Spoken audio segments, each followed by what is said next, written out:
Salam cerdas, Ibu, Bapak, saudara-saudara, para pembelajar ekonomi yang saya hormati dan saya cintai. Sesi komentar berita kali ini kita akan membacakan 1-2 berita sekaligus memberi komentar media yang memberitakan tentang rencana kenaikan pajak pertambahan nilai mulai 1 Januari nanti sebesar 12%. Nah, berita tersebut umumnya merujuk kepada kejadian di mana Ibu Sri Mulyani selaku Menteri Keuangan raker dengan DPR Komisi 11 pada hari Kamis lalu. Kemarin ya, Kamis 2 hari yang lalu. Kemudian banyak berita sehari setelahnya, bahkan sampai hari ini. Jadi satu media itu memberitakan berbagai hal terkait dengan PPN yang akan naik 12% tersebut. Kita lihat, kita bisa ketik ya para pembelajar ekonomi di mesin pencarian, PPN akan naik 12%, diketik begitu, maka yang keluar adalah antara lain CNN Indonesia 1 hari lalu mengatakan sederet dampak jika PPN naik jadi 12% tahun depan. Kemudian ada kompas.com 3 jam yang lalu, jadi Kompas sebelumnya juga sudah ada berita ini yang terkini 3 jam lalu, naik jadi 12% pajak PPN RI tertinggi di ASEAN bareng Filipina. Ini menarik ya untuk kita baca nanti. Lalu Tempo memberitakan kemarin, ini kata Menkyu Sri Mulyani soal PPN naik jadi 12% mulai Januari 2025. Kemudian ada CNBC Indonesia, PPN 12%. Pedagang online berat, harga barang bisa naik. Itu judul beritanya CNBC Indonesia 1 hari yang lalu. Kemudian ada suara.com, PPN naik 12%, bikin rakyat kian terjepit. Jadi baru dari contoh 4 itu kita sudah melihat ada yang memberitakan dengan hanya bernuansa berita, ada yang sudah melakukan penilaian sejak dalam judul, tapi tentu bagaimana argumen penilaian jurnalis tersebut atau dia mengutip pendapat para pihak untuk disandingkan dengan penjelasan Sri Mulyani ini harus kita klik ya. Nah, di sini juga ada berita yang juga perlu nanti mungkin Ibu, Bapak, saudara-saudara baca. CNN Indonesia di luar yang tadi ya, jadi CNN banyak sekali memberitakannya, daftar barang dan jasa yang tak kena PPN 12%. Nah, lalu detik.com siap-siap tarif PPN naik jadi 12% mulai 1 Januari dan seterusnya ya. Ini Kompas sangat banyak sekali, ada 8 jam yang lalu, tadi kan yang 3 jam yang lalu, 8 jam lalu belak-belakan Sri Mulyani dibalik keputusan PPN 12%. Lalu apa itu PPN yang bakal naik jadi 12% dan seterusnya. Nah, kita baca mulai dari yang Tempo ya, kita baca 2 atau 3 saja. Nah, Tempo, ini bagian Tempo yang bisa dibaca ya, sebagian juga bukan sebagian, banyak berita Tempo yang harus kita berlangganan ya. Untuk dibaca, untuk dibuka, ini yang utuh, yang tidak berlangganan. Diberitakan oleh Tempo pada kemarin ya, jam 2 kemarin, jam 2 siang. Kata Tempo, kenaikan tarif pajak pertambahan nilai menjadi 12% pada 1 Januari 2025 akan tetap berjalan sesuai mandat undang-undang. Ini penting ya. Nah, hal itu disampaikan Menkyu Sri Mulyani pada rapat kerja bersama Komisi 11 DPR Kamis 14 November. Nah, Sri menegaskan penyusunan kebijakan perpajakan dilakukan dengan mempertimbangkan kondisi di berbagai sektor. Dikutip pernyataannya, artinya ketika kami membuat kebijakan mengenai perpajakan termasuk PPN ini, bukannya dilakukan dengan membabi buta dan seolah tidak punya afirmasi atau perhatian terhadap sektor lain seperti kesehatan dan bahkan waktu itu termasuk makanan pokok katanya. Nah, ditulis juga pernyataan beliau, menurut dia APBN harus dijaga kesehatannya sehingga ketika terjadi krisis keuangan global dan pandemi itu kami gunakan APBN. Jadi ini kira-kira kalau tafsiran saya dari pernyataan Bu Sri Mulyani yang diberitakan oleh Tempo, tapi kita juga bersama bisa lihat YouTube-nya ya. Itu Menteri Keuangan menekankan bahwa kenaikan PPN menjadi 12% itu sudah amanat undang-undang, jadi sudah ditetapkan oleh undang-undang. Nanti ada undang-undang yang menetapkan 1 Januari itu akan ada kenaikan 12% setelah pada 1 April lalu, 1 April 2022, yaitu naik dari 10 menjadi 11, ini menjadi 12. Nah, tapi di sini dijelaskan, kalau saya nangkap, itu bahwa Sri Mulyani mengingatkan bahwa ini sudah ada pertimbangannya. Jadi termasuk tadi kita baca berita-berita soal rakyat menjerit, dunia usaha akan kesulitan dan sebagainya. Dalam konteks ini seolah-olah ditanggapi oleh Bu Menkyu, itu sudah dipertimbangkan. Karena itu kenaikannya berjarak waktu, kemudian naiknya sesuai dengan undang-undang. Dan yang penting berkali-kali, saya kebetulan juga nonton YouTube-nya, tapi tidak dari bacaan Tempo ini ya, itu memang argumen bahwa ini demi APBN yang sehat. Itu kalau sederhananya ya, ini kalau tidak dinaikin, itu pendapatan bisa bermasalah, khususnya pendapatan perpajakan, nanti kita lihat. Maka padahal penerimaan itu diperlukan karena pemerintahan baru ini harus terus belanja, harus terus melakukan pengeluaran untuk menopang biaya operasionalnya yang sudah berlangsung maupun janji-janji baru tentang program-program baru yang akan diangkat, kurang lebih begitu. Nah, ini ditambahkan oleh Tempo, itu sudah dia menyatakan bahwa akan memastikan berhati-hati dan memberikan penjelasan yang baik. Saya juga agak sedikit itu ya, berulang-ulang tuh ngeliat YouTube-nya. Jadi bukan mau menunda atau bagaimana, tetapi akan memberikan penjelasan sebaik-baiknya. Jadi naiknya tetap nih kalau menurut Bu Sri Mulyani ini naiknya tetap sesuai jadwal, ya cuma pemerintah akan banyak memberikan penjelasan. Nah, ini kita selanjutnya menekankan soal 12% itu sudah termaktub dalam pasal 7 ayat 1 Undang-Undang Nomor 7 Tahun 2021 ya. Jadi ada undang-undang, undang-undang perpajakan itu akan tetap dilaksanakan. Nah, bagaimana berita yang lain? Ini kita bacakan yang kita pilih dari CNN ya. Ini karena sudut pandangnya berbeda. Tapi CNN banyak ya yang seperti tadi juga diberitakan. Nah, khusus untuk berita yang ini kemarin juga, pagi ya jam 7.31, daftar barang dan jasa yang tak kena PPN 12%. Nah, ini penting ya. Sebenarnya kalau kita baca ini tidak hanya soal 12%, memang sudah mengikuti undang-undang ya, mengikuti undang-undang yang tadi kita sebut pada waktu kita membaca punyanya Tempo tadi adalah Undang-Undang Nomor 7 Tahun 2021 tentang harmonisasi peraturan perpajakan. Berarti di undang-undang di era Pak Jokowi. Nah, di pasal Pasal 7 ayat 2 itu terkait dengan akan menjadi 12% mulai 1 Januari 2025. Sebenarnya selambat-lambatnya, tapi tahun ini tidak dinaikkan. Nah, namun ada sejumlah barang dan jasa yang tidak terkena PPN 12%. Tapi rincian itu tidak di Undang HPP, di undang-undang sebelumnya, tapi kan tidak dibatalkan. Nah, yaitu undang-undang dan undang-undang tersebut kemudian diatur oleh Peraturan Menteri Keuangan Nomor 16 Tahun 2017. Berarti ini nanti ada potensi, ada Peraturan Menteri Keuangan baru jika daftarnya mau dirubah. Ini yang mungkin publik harus menyoroti. Jadi tarif umum naik 12%, lalu ada nggak yang tidak dikenakan? Nah, menurut PMK tahun 2017 itu, nomor 16 itu daftarnya antara lain makanan dan minuman yang tersaji di restoran, hotel, dan seterusnya. Itu bukan karena tidak dipajaki, karena itu adalah pajak daerah. Kemudian ada juga uang, emas, batangan yang digunakan untuk kepentingan cadangan devisa negara dan surat berharga itu tidak dikenakan PPN. Jadi percetakan uang, pembuatan produksi emas batangan yang keperluan untuk cadangan devisa negara dan surat berharga tidak dikenai pajak. Kemudian jasa keagamaan juga tidak dikenai PPN. Di sini ada juga jasa kesenian dan hiburan dan seterusnya. Tetapi yang sudah menjadi objek pemerintah daerah itu juga tidak dikenai. Lalu ada jasa perhotelan, sama ini. Jadi beberapa pengecualian PPN ini sebetulnya lebih bersifat karena itu sudah dipungut daerah. Jadi kalau dari sisi objek atau pajak itu atau pajak itu dia sebenarnya juga bayar mirip dengan PPN.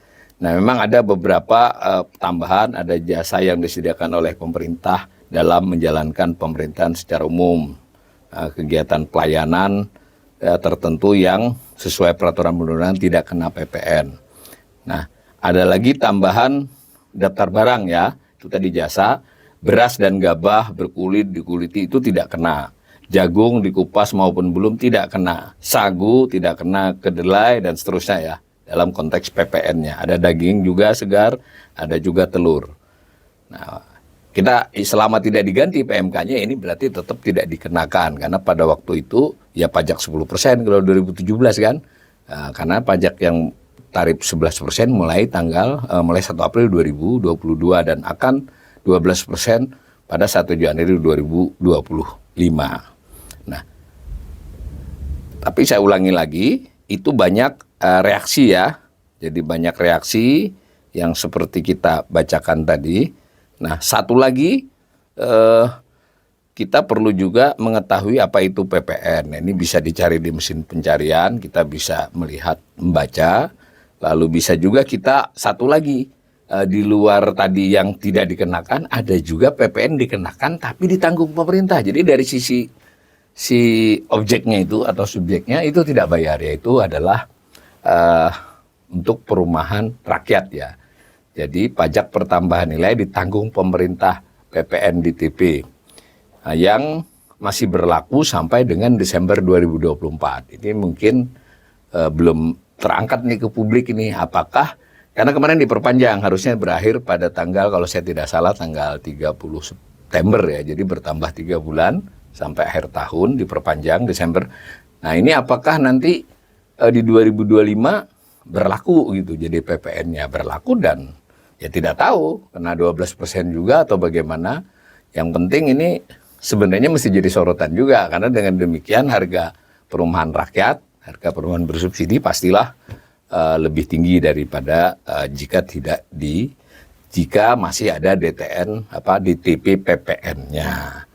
Nah, sebagai komentar saya untuk kita bisa memahami topik ini antara lain adalah kita lihat dulu soal penerimaan perpajakan. Jadi pajak ini memang merupakan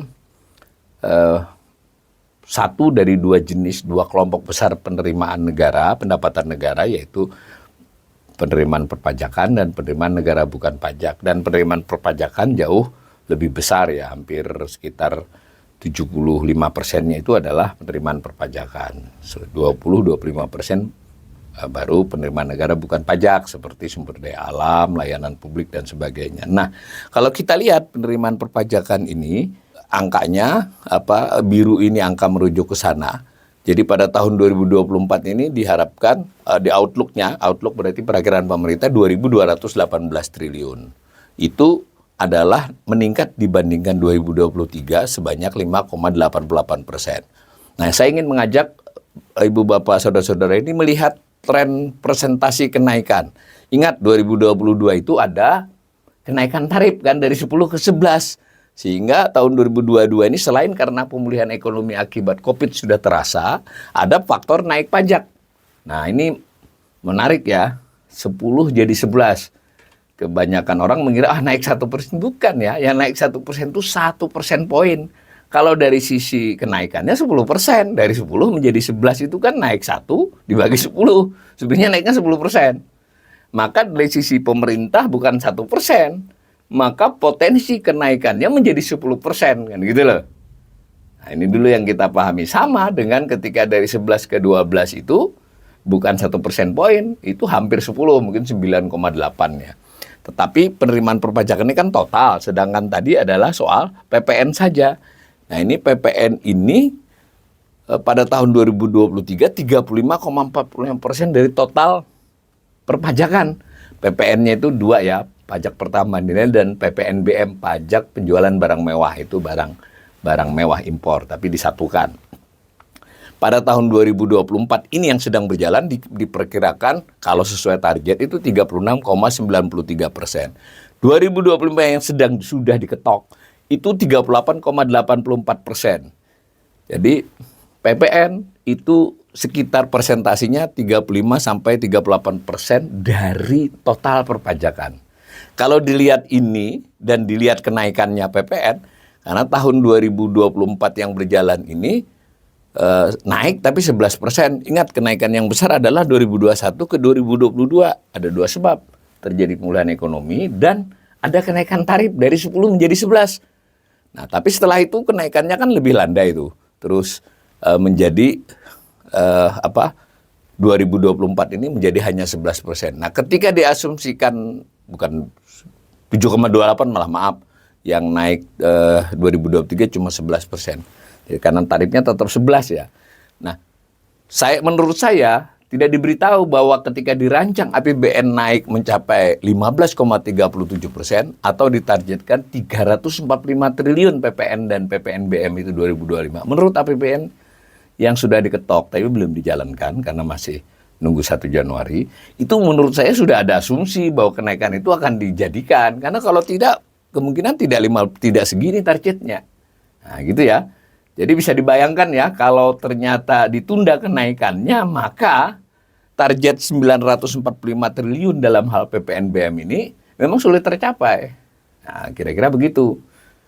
Nah, saya ulangi lagi, bukan 1% ya, itu 1% poin dari 11 ke 12 itu. Kalau naiknya 1 dibanding 11, berarti 9,8% naiknya, hampir 10%. Jangan ngelihat 1% poinnya ya. Dari sisi pemerintah berarti kan dari angka 800 sampai 900-an itu bertambah 1% tarif PPN itu, artinya duit di kisaran 80 sampai 90 triliun, bahkan bisa sampai 100 triliun. Jadi kalau dia ditunda, maka akan ada kehilangan potensi memperoleh sebesar ini. Nah, itu dulu yang kita mencoba memahami logikanya Ibu Menteri Keuangan. Apalagi kalau nonton YouTube-nya itu lihat gestur beliau, memang saya sebagai pembelajar ekonomi itu ya iya juga sih. Nah, cuma tadi kan banyak yang sudah mengeluhkan bahwa ini bagaimana karena akan mempersulit ya. Bagaimanapun penjelasannya, PPN naik 1% itu akan menambah harga barang. Kenaikan harga barang itu bisa mempengaruhi penjualannya di tengah kondisi daya beli masyarakat yang terindikasi menurun, baik berita-berita mikro tentang daya beli maupun data tentang pertumbuhan konsumsi rumah tangga di PDB yang juga melandai. Nah, selain itu juga dunia usaha dengan penjualan yang berpotensi, kalaupun tidak turun, tapi laju kenaikannya tertahan akibat harganya yang naik membuat dia tidak bisa menjual lebih banyak daripada jika tidak naik. Itu tercermin juga dari PMTB yang juga melandai pertumbuhannya. Berdasarkan argumen-argumen itu memang pemerintah perlu menimbang ya bahwa ini memang berat buat masyarakat ini kenaikan 1% di tahun 2025 ini. Tapi di sisi lain kita tadi melihat kalau pemerintah tidak menaikkan, dia harus merombak cukup serius APBN-nya. Dinaikkan ini saja masih bermasalah kok dengan cara bagaimana meningkatkan pendapatan. Nah, kita juga bisa melihat ini untuk gambaran saja. Pada tahun 2023 berdasarkan LKPP 2023, nah pajak pertambahan nilai yang sebesar 749 triliun, 750 itu rinciannya apa saja. Ada PPN dalam negeri, ada PPN impor dan seterusnya. Lalu di tahun 2022 itu 694. Nah, yang sekarang ini baru sampai September. Nah, sampai September dilaporkan PPN itu baru memperoleh 546 triliun dari target 811. 811 kan lebih tinggi dari tahun kemarin yang 749,87. 2024 ini saja kelihatannya tidak akan tercapai. Jadi kalau nanti hanya mencapai misalnya sebut saja 700, nah itu berarti jauh dari target 811. Bisa terbayang ya argumennya Bu Sri Mulyani ini.